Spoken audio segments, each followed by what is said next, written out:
आइए लोकतंत्र के अगले नेक्स्ट क्वेश्चन के बारे में जानते हैं कि लोकतंत्र में गुटतंत्र के लौह नियम का प्रतिपादन किसने किया। लोकतंत्र में गुटतंत्र के लौह नियम का प्रतिपादन किसने किया? तो लौह नियम का प्रतिपादन रॉबर्ट मिशेल्स ने किया था। किसने किया था? तो रॉबर्ट मिशेल्स ने किया था। किस तंत्र के प्रतिपादन? गुटतंत्र के लौह नियम का प्रतिपादन रॉबर्ट मिशेल्स ने किया था। तो गुटतंत्र का लौह नियम जर्मन समाजशास्त्री रॉबर्ट मिशेल कहाँ के थे? जर्मनी, जिसकी राजधानी बर्लिन है और स्प्री नदी के किनारे। वहीं के समाजशास्त्री कौन थे? तो रॉबर्ट मिशेल्स। इन्होंने ही प्रतिपादित किया था। इनके द्वारा सन 1911 ईस्वी में अपनी पुस्तक पॉलिटिकल पार्टी राजनीतिक दल में दिया था। मिशेल्स ने लोकतंत्र में अभिजनों के शासन को गुटतंत्र की संज्ञा दी। इनके अनुसार किसी भी तरह का मानव संगठन स्थापित कर देने पर उसका नियंत्रण अंततः छोटे से छोटे गुटों के हाथ में आ जाता है और यह बात लोकतंत्री प्रणाली पर भी लागू होती है। इटली के समाजशास्त्री पेरेटो कहाँ के थे? तो इटली के। कौन था? पेरेटो ने। लोकतंत्र के अभिजन वर्गीय सिद्धांत के अंतर्गत अभिजन जनों का संरक्षण का सिद्धांत दिया। किसने? इटली की राजधानी रोम, जो कि टाइबर नदी के किनारे है, वहाँ के कौन से समाजशास्त्री थे? पेरेटो। उन्होंने कौन सा सिद्धांत दिया? लोकतंत्र का अभिजनवादी सिद्धांत के अंतर्गत अभिजनों के संरक्षण का सिद्धांत दिया था। फिर है सी राइट मिल्स। तो सी राइट मिल्स ने अपनी कृति द पावर इलिट में अमेरिकी राज व्यवस्था का वर्णन किया। उनके अनुसार 3 प्रकार के अभिजन वर्ग होते हैं। कितने प्रकार के? 3 प्रकार के अभिजन वर्ग। सैन्य बल विभाजन, राजनीतिक वर्ग अभिजन तथा औद्योगिक वर्ग अभिजन।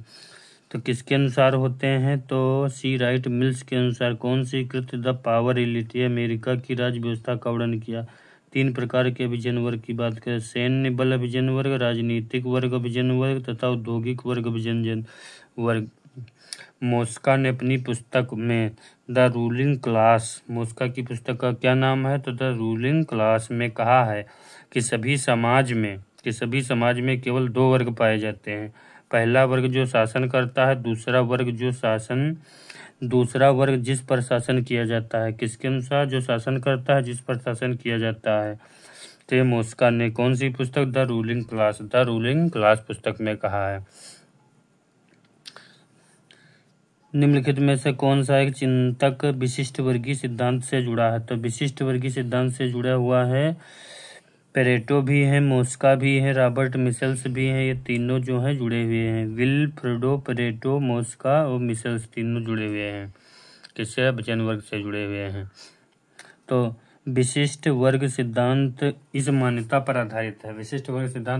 पर आधारित है कि राजनीतिक गतिविधि समाज में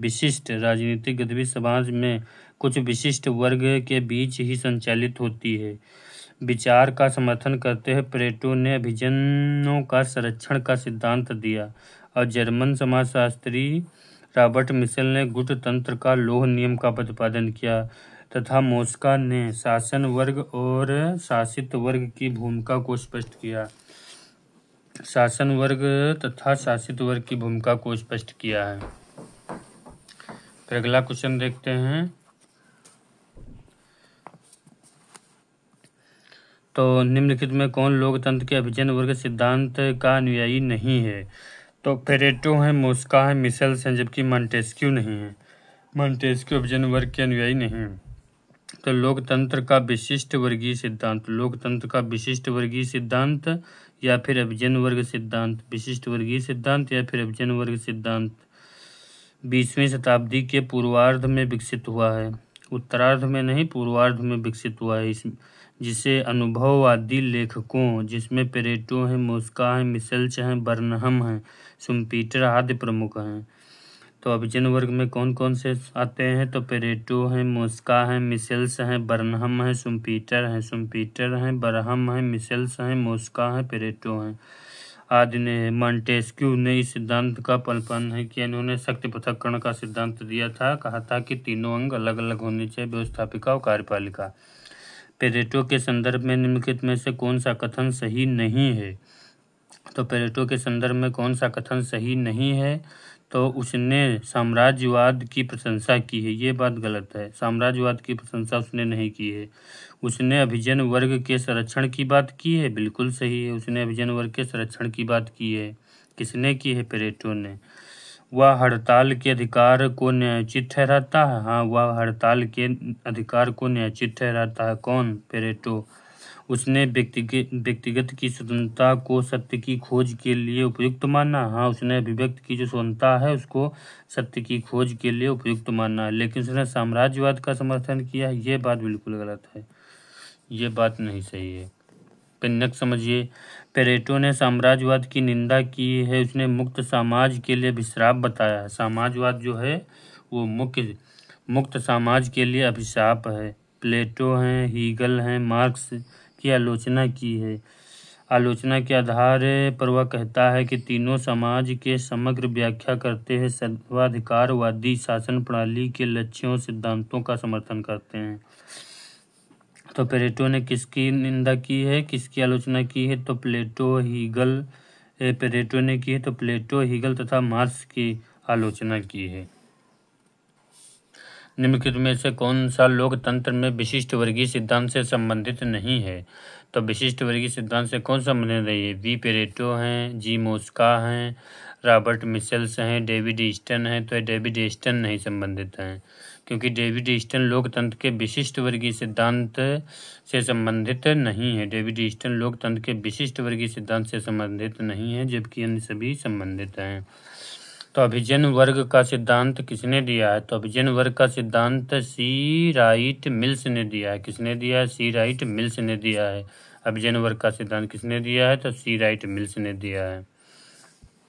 तो आइए देखते हैं कि किसने दिया है। तो सी राइट मिल्स ने दिया है। प्रसिद्ध अमेरिकी समाज वैज्ञानिक सी राइट मिल्स ने अपनी चर्चित कृति the power elite 1956, the power elite किसकी पुस्तक है? तो जो अमेरिका के रहने वाले हैं। कौन रहने वाला है? सी राइट मिल्स। पुस्तक में लिखा है द पावर एलिट में विशिष्ट वर्गीय सिद्धांत को एक नया संस्करण प्रस्तुत करने का प्रयत्न किया है।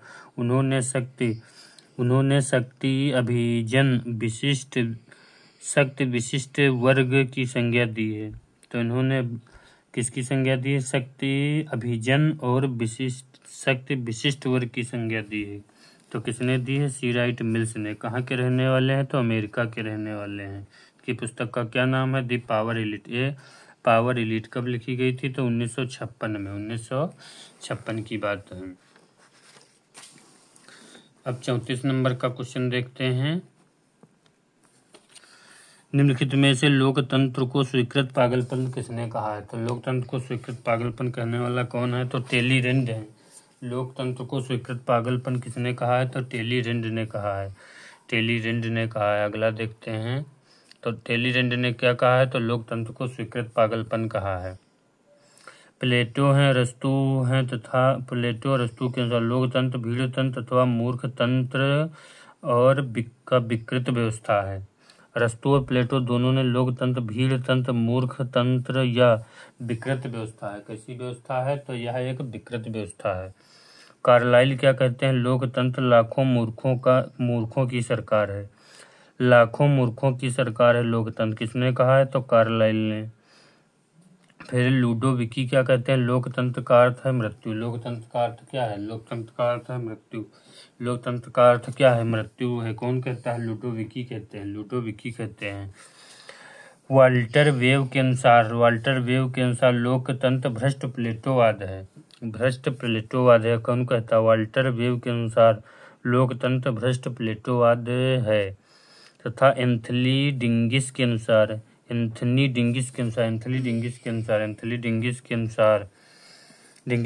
लोकतंत्र का है। तो एंथनी डिंगिस के अनुसार लोकतंत्र का है। तो लोकतंत्र में भावात्मकता एवं बहुमत की अत्यधिकता देखी जाती है। एंथनी डिंगिस के अनुसार लोकतंत्र में भावनात्मकता एवं बहुमत की अधिकता को देखा जाता है। बारकर के अनुसार लोकतंत्र जुगाड़ों का शासन है। लोकतंत्र किसका शासन है? तो जुगाड़ों का शासन है। कौन कहता है? बारकर कहते हैं। तथा एंथनी डिंगिस के क्या कहते हैं कि लोकतंत्र में भावनात्मकता तथा बहुमत की अधिकता देखी जाती है। भावनात्मकता तथा बहुमत की अधिकता देखी जाती है। कौन कहता है? एंथनी डिंगिस। वाल्टर वेव क्या कहते हैं? लोकतंत्र भ्रष्ट प्लेटोवाद है। ये वाल्टर वेव कहते हैं। लुडोविकी कहते हैं लोकतंत्र का अर्थ है मृत्यु। तथा कार्लाइल क्या कहते हैं? लोकतंत्र लाखों मूर्खों की सरकार है। प्लेटो और अरस्तु क्या कहते हैं? भीड़ तंत्र है। या क्या है? भीड़ तंत्र है।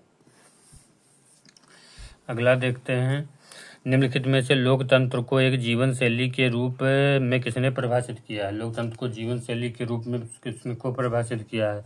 तो टी वी स्मिथ ने लोकतंत्र को एक जीवन शैली के रूप में परिभाषित किया है।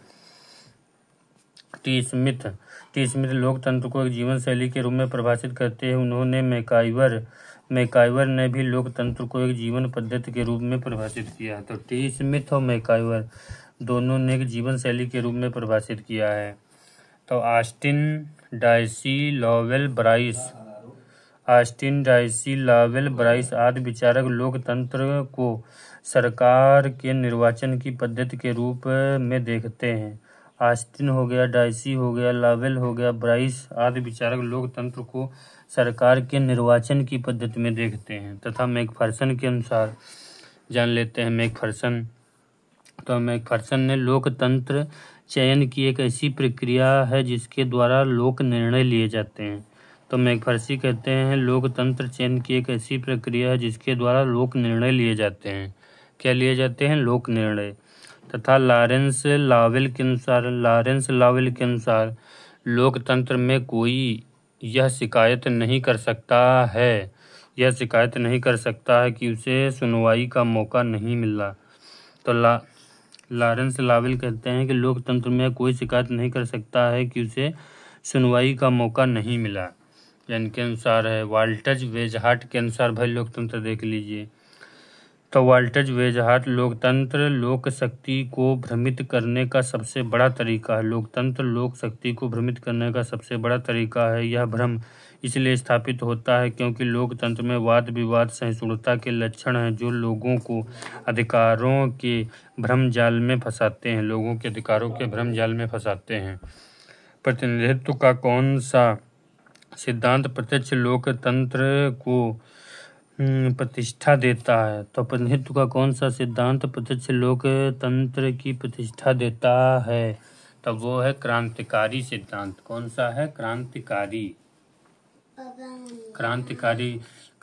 सिद्धांत है जो प्रतिष्ठा देता है।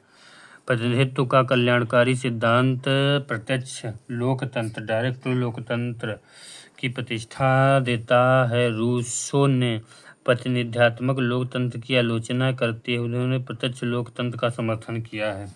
तो प्रत्यक्ष लोकतंत्र किसने प्रस्तुत किया है? तो रूसो ने। और प्रतिनिध्यात्मक लोकतंत्र की आलोचना कौन करता है? रूसो करता है। रूसो के अनुसार जनता केवल निर्वाचन के समय ही स्वतंत्र होती है। प्रत्यक्ष लोकतंत्र स्विट्जरलैंड की शासन प्रणाली की विशिष्टता है। प्रत्यक्ष लोकतंत्र स्विट्जरलैंड शासन प्रणाली की विशिष्टता है। तो प्रत्यक्ष लोकतंत्र का घर किसे कहा जाता है? तो स्विट्जरलैंड को कहा जाता है। स्विट्जरलैंड की राजधानी बर्न है भाई। प्रत्यक्ष लोकतंत्र का घर कहा जाता है। यह प्रत्यक्ष लोकतंत्र वहाँ संभव होता है जहाँ पर जनसंख्या कम होती है, वहीं पर संभव हो पाता है। भारत जैसे देश में भाई इसका संभव हो पाना बड़ा ही मुश्किल है। सार्वभौमिक वयस्क मताधिकार वास्तव में सार्वभौमिक नहीं है। यह कथन किसका है? गिलक्राइस्ट का है। सार्वभौमिक वयस्क मताधिकार वास्तव में सार्वभौमिक नहीं है। कौन कहता है? यह गिलक्राइस्ट कहता है। यह कथन किसका है? तो गिलक्राइस्ट का है।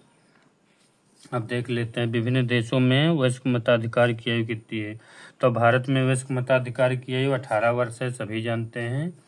और फिर फ्रांस और जर्मनी जो पड़ोसी देश हैं, फ्रांस और जर्मनी, इसमें वयस्क मताधिकार की आयु कितनी है? 20 वर्ष है। कितनी है? तो 20 वर्ष पाई जाती है। तथा डेनमार्क में वयस्क मताधिकार की आयु कितनी है? तो 23 वर्ष है। तथा नार्वे में वयस्क मताधिकार की आयु कितनी है? तो 23 वर्ष है। कहाँ पर? तो नार्वे की राजधानी ओस्लो। मध्य रात्रि की सूर्य का देश किसे कहते हैं? तो नार्वे को कहते हैं। यहाँ नार्डिक प्रजाति पाई जाती है।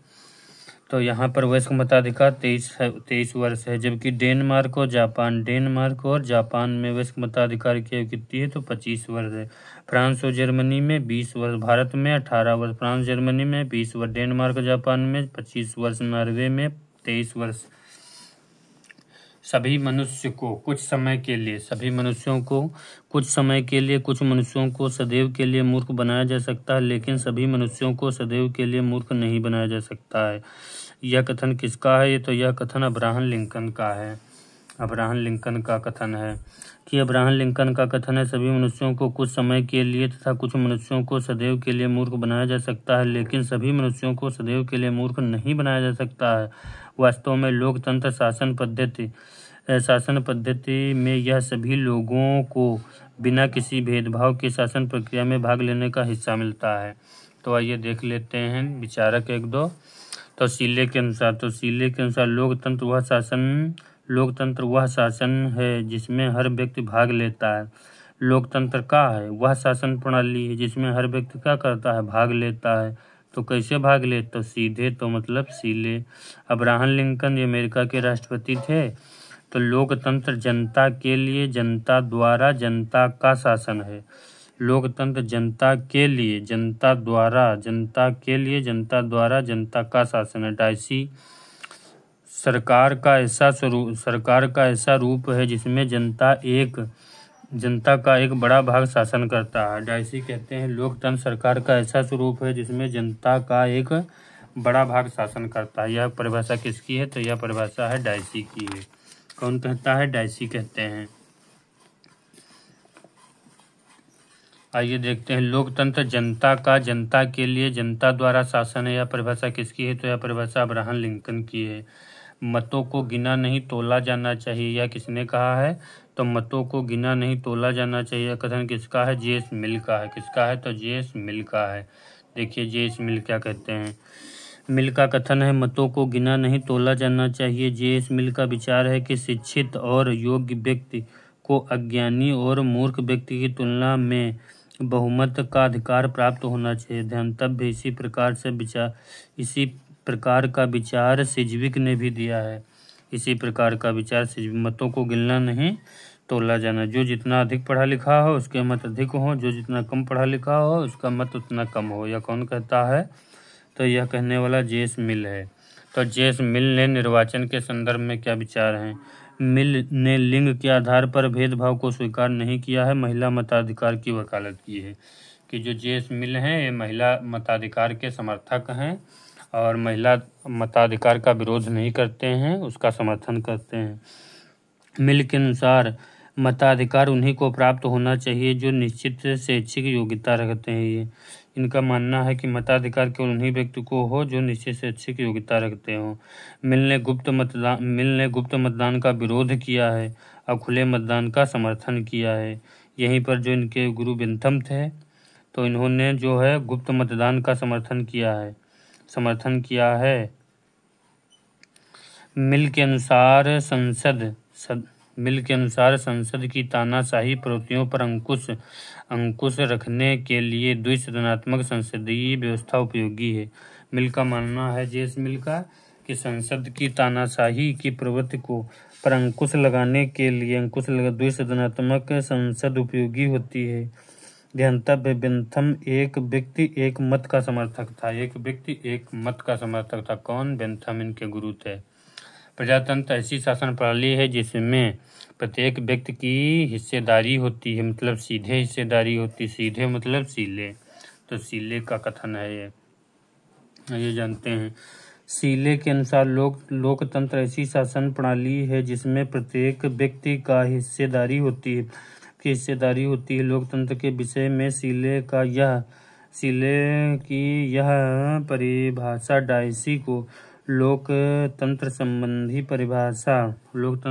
परिभाषा इस अर्थ से भिन्न है।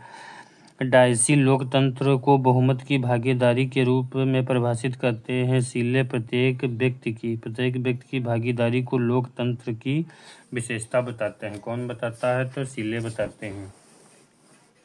किसका मानना है? तो सीले का मानना है। आइए ब्राइस देखते हैं क्या कहते हैं। ब्राइस का कथन क्या है? तो ब्राइस के अनुसार लोकतंत्र लोकतंत्र शासन का वह प्रकार है जिसमें राज्य के शासन की शक्ति किसी विशेष वर्ग अथवा वर्ग के हाथ में निहित न होकर संपूर्ण जन समुदाय में निहित होती है।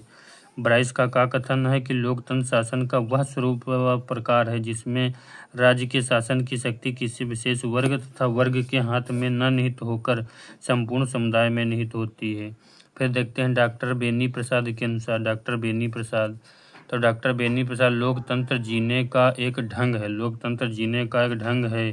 इसकी यह मान्यता पर आधारित है कि प्रत्येक व्यक्ति के सुख का महत्व उतना ही है जितना कि अन्य किसी व्यक्ति के सुख का महत्व है, तथा किसी को अन्य किसी सुख का साधन मात्र नहीं समझा जाना चाहिए। यह है बेनी प्रसाद के अनुसार। लोकतंत्र वह शासन है जिसमें प्रत्येक व्यक्ति की भागीदारी होती है। कथन किसका है? सीले का है। यदि अति समानता से प्रजातंत्र भ्रष्ट हो जाता है, यदि अत्यधिक समानता से प्रजातंत्र भ्रष्ट हो जाता है तो साथ ही अति समानता की भावना से भी नष्ट हो जाएगा। यदि अति समानता से प्रजातंत्र नष्ट हो जाता है तो अति समानता की भावना से भी नष्ट हो जाएगा। यह कथन किसका है? तो यह कथन किसका है? तो अरस्तू का है। देखिए अरस्तू के बारे में। अरस्तू का कहना है कि यदि अति समानता से प्रजातंत्र भ्रष्ट हो जाता है तो साथ ही अति समानता की भावना से भी नष्ट हो जाएगा। यह इनका मानना है। फिर गेटल क्या कहते हैं? तो गेटल के अनुसार क्योंकि लोकतंत्र समानता के सामान्य सिद्धांत पर आधारित है, इससे न्याय की वृद्धि होना संभव है, जो कि राज्य के अस्तित्व के प्रधान लक्ष्यों में से एक है। यह कथन गेटल का है। गेटल क्या कहते हैं कि लोकतंत्र समानता के सामान्य सिद्धांत पर आधारित है, अतः इससे न्याय की वृद्धि होना संभव है, जो कि राज्य के अस्तित्व के प्रधान लक्ष्यों में से एक है। फिर जेस मिल का क्या कहना है? तो जेस मिल देखो क्या कहते हैं। जेस मिल का क्या कहना है? तो जेस मिल लोकतंत्र लोगों की देशभक्ति को बढ़ाता है, क्योंकि नागरिक यह अनुभव करते हैं कि सरकार उन्हीं की उत्पन्न की हुई है और अधिकारी उनके स्वामी न होकर सेवक हैं। यह जेस मिल का कथन है। क्या कथन है जेस मिल का? कि लोकतंत्र लोगों के देश की भक्ति को बढ़ाता है, क्योंकि नागरिक को यह अनुभव कराता है कि सरकार उन्हीं के द्वारा उत्पन्न हुई है और अधिकारी उनके स्वामी न कि सेवक हैं। फिर कथन लावेल का क्या है? फिर लावेल का कथन क्या है? अंत में वही सरकार सर्वश्रेष्ठ है जो मनुष्य की नैतिकता, उद्योग, साहस, आत्मबोध, पवित्रता को दृढ़ बनाए। क्योंकि प्रजातंत्र इन बातों को पूरा करता है, इसलिए वह सबसे अच्छा शासन है। यह कौन कहता है? लावेल कहते हैं। क्या कहते हैं? अंत में वही सरकार सर्वश्रेष्ठ है जो मनुष्य के नैतिकता, उद्योग, साहस, आत्मबोध, पवित्रता को दृढ़ बनाए। क्योंकि प्रजातंत्र इन बातों को पूरा करता है, इसलिए यह सबसे अच्छा शासन है। यह सबसे अच्छा शासन है। कौन कहता है? लावेल कहते हैं। तो लिखा है निम्नलिखित सूची का मिलान करना। सुरक्षात्मक लोकतंत्र तथा प्यूपिल लोकतंत्र। तो सुरक्षात्मक लोकतंत्र किसने दिया है? तो रॉबर्ट डाहल ने दिया है। तो सुरक्षात्मक लोकतंत्र किसने दिया है? तो रॉबर्ट डाहल ने दिया है। तुम देख लेते हैं। सुरक्षात्मक लोकतंत्र किसने दिया है? तो रॉबर्ट ए डाहल ने दिया है। प्यूपिल लोकतंत्र तो लेलिन। बहुल लोकतंत्र तो अरस्तू। शास्त्रीय लोकतंत्र तो जॉन लॉक। शास्त्रीय लोकतंत्र का जनक कौन है? John Locke. बहुल लोकतंत्र अरस्तू। प्यूपिल लोकतंत्र लेलिन। सुरक्षात्मक लोकतंत्र रॉबर्ट डाहल है। सुरक्षात्मक लोकतंत्र। निम्न सिद्धांत में से कौन मॉन्टेस्क्यू ने प्रतिपादित किया है? तो मॉन्टेस्क्यू ने शक्ति पृथक्करण का सिद्धांत दिया है। इनकी प्रसिद्ध पुस्तक है द स्पिरिट ऑफ लॉज। जानते हैं स्पिरिट ऑफ लॉज इनकी प्रसिद्ध पुस्तक है, जिसमें शक्ति पृथक्करण की बात करते हैं और सरकार के तीनों अंगों को अलग अलग कार्य को करने को कहते हैं, क्योंकि सरकार के तीनों अंग अलग अलग से बढ़िया से काम करेंगे तो सरकार निरंकुश नहीं हो पाएगी, शासन जो है सही प्रकार से चलेगा। प्रजातंत्र वह शासन है जिसमें अंतिम शक्ति निवास करती है। तो अंतिम शक्ति जनता में निवास करती है। अंतिम शक्ति किसमें निवास करती है? जनता में निवास करती है। प्रजातंत्र एक ऐसी शासन पद्धति है जिसमें जनता के हाथ में अंतिम एवं निर्णायक शक्ति होती है। वह प्रतिनिधि के माध्यम से सरकार का निर्माण करता है। गार्नर के अनुसार देखिए गार्नर क्या कहते हैं। गार्नर का कहना है प्रजातंत्र के 4 पूर्व शर्तें हैं। 4 पूर्व शर्तें हैं। कौन कहता है? गार्नर कहते हैं। कौनी 4 पूर्व शर्तें हैं? तो राजनीतिक संचेतना है, राजनीतिक शिक्षा है, प्राथमिक शिक्षा है, नैतिक और उच्च चरित्र है। यह गार्नर का कथन है। 4 पूर्व शर्तें हैं। राजनीतिक संचेतना है, राजनीतिक शिक्षा है, प्राथमिक शिक्षा है, नैतिक या उच्च चरित्र है। मिल के अनुसार लोकतंत्र के 3 मुख्य आवश्यकताएं हैं। उत्साह की आवश्यकता है, संरक्षण की तत्परता, कर्तव्य निर्वहन की भावना। ये मिल के अनुसार कितनी आवश्यकताएं हैं? 3।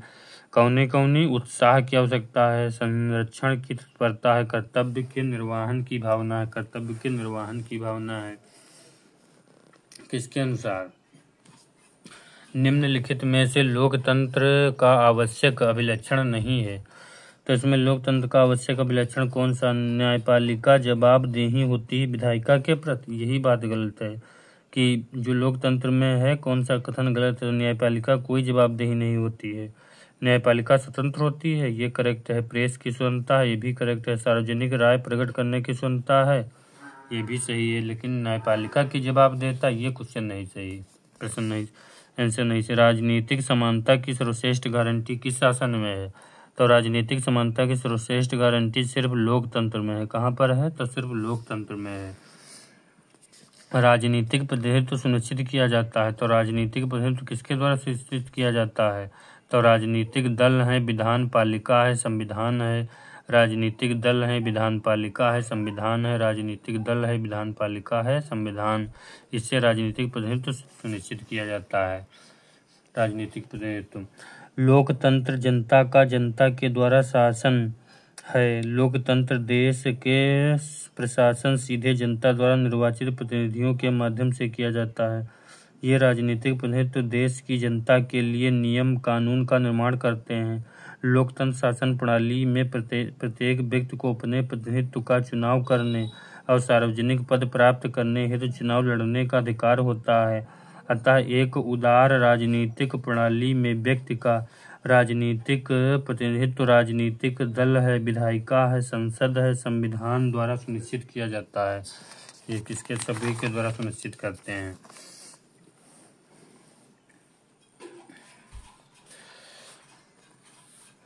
यूनान में एकता विहीन लोकतंत्र विकासशील यूनान में एकता विहीन लोकतंत्र और विकसित किया। रोम ने लोकतंत्र विहीन एकता कायम रखी। यह कथन किसका है? तो यह कथन गेटल का है। यूनान में एकता विहीन लोकतंत्र विकसित किया गया और रोमन में लोकतंत्र विहीन एकता विकसित की गई। यह कथन गेटल का है। यह कथन किसका है? तो यह कथन गेटल का है। उदार लोकतंत्र का सबसे विशिष्ट लक्षण कौन सा है? तो उदार लोकतंत्र का सबसे विशिष्ट लक्षण कौन सा है? यह सभी व्यक्तियों के मतों को समान मानता है। कौन? उदार लोकतंत्र। यह सभी व्यक्तियों के अवसर को समान मानता है। कौन? उदार लोकतंत्र। आइए, वर्तमान में उदार लोकतंत्र एक विशिष्ट लक्षण है। यह सभी के व्यक्तियों के मतों को समान मानता है। उपयोगितावाद चिंतक में बेंथम ने एक व्यक्ति एक मत के सिद्धांत का प्रतिपादन किया। इसके अतिरिक्त उदार लोकतंत्र की विशिष्टता को एलन बॉल ने निम्नलिखित बिंदुओं के रूप में किया है। एलन बॉल ने कहा है, उन्होंने एक से अधिक राजनीतिक दल और अनेक मध्य प्रतिस्पर्धा है। उचित प्रक्रिया के आधार पर राजनीतिक पदों पर समान दावा है। खुली राजनीतिक भर्ती है। दबाव एवं स्वैच्छिक वर्गों की उपस्थिति है, नागरिक स्वतंत्रता है, स्वतंत्र न्यायपालिका है, स्वतंत्र प्रेस और मीडिया है, स्वतंत्र प्रेस और मीडिया है। भाषण की स्वतंत्रता किस प्रकार के शासनकाल का आवश्यक गुण है? तो भाषण की स्वतंत्रता जो है लोकतंत्र का है, इसी में केवल संभव है, बाकी अन्य में इसे संभव होना बहुत मुश्किल है शासन प्रणाली में। तो देखते हैं, निम्नलिखित में से दल पद्धति लोकतंत्र के स्थायित्व के लिए सबसे उपयुक्त है? तो द्विदलीय लोकतंत्र के लिए सबसे उपयुक्त है, द्विदलीय लोकतंत्र के लिए सबसे उपयुक्त माना जाता है। निम्न में से निम्नलिखित में कौन सा प्रत्यक्ष लोकतंत्र का लक्षण नहीं है? तो प्रत्यक्ष लोकतंत्र का लक्षण कौन सा नहीं है? तो अनुपातिक प्रतिनिधित्व, जबकि लोकमत है, आरंभन है तथा जनमत संग्रह है। लोकमत, जनमत संग्रह तथा आरंभन ये सब प्रत्यक्ष लोकतंत्र के माने जाते हैं, जबकि अन्य नहीं माने। निम्नलिखित में से कौन प्रत्यक्ष प्रजातंत्र का साधन नहीं है? तो प्रत्यक्ष प्रजातंत्र का साधन नहीं है तो दबाव समूह, जबकि जनमत संग्रह है, उपक्रम है तथा लैंड सजीमिंडे है, लैंड सजीमिंडे है, ये सब प्रत्यक्ष लोकतंत्र से संबंधित हैं, प्रत्यक्ष लोकतंत्र से संबंधित है। प्रत्यक्ष लोकतंत्र में का आवश्यक रूप नहीं है, तो संघात्मक संरचना प्रत्यक्ष लोकतंत्र का आवश्यक नहीं है। जनमत संग्रह है, वापस बुलाना है, जनमत संग्रह है, जनमत संग्रह 2 में हो गया है। फ्रांस जाना जाता है, तो फ्रांस किस लिए जाना जाता है? बहुदलीय व्यवस्था के लिए जाना जाता है, फ्रांस बहुदलीय व्यवस्था के लिए जाना जाता है। लोकतंत्र में किसका कार्य हित स्पंद है? तो लोकतंत्र में जो दबाव समूह है अपने हित के लिए सरकार पर दबाव डालते हैं, उनका कार्य बहुत जल्दी हो जाता है, तो उसी लिए कार्य स्पंद है। निम्नलिखित में से कौन सा आधुनिक लोकतंत्र में अदृश्य साम्राज्यवाद कहा जाता है? तो अदृश्य साम्राज्यवाद किसे कहते हैं? दबाव समूह को कहा जाता है। अदृश्य साम्राज्यवाद किसे कहते हैं? दबाव समूह को कहा जाता है अदृश्य साम्राज्यवाद। आधुनिक लोकतंत्र में अदृश्य साम्राज्यवाद दबाव समूह को कहा जाता है। CD में किन दबाव समूह को अदृश्य साम्राज्यवाद कहता है? दबाव समूह एक प्रकार का अनौपचारिक संगठन है, वह अपने हितों की पूर्ति के लिए नियोजित होता है।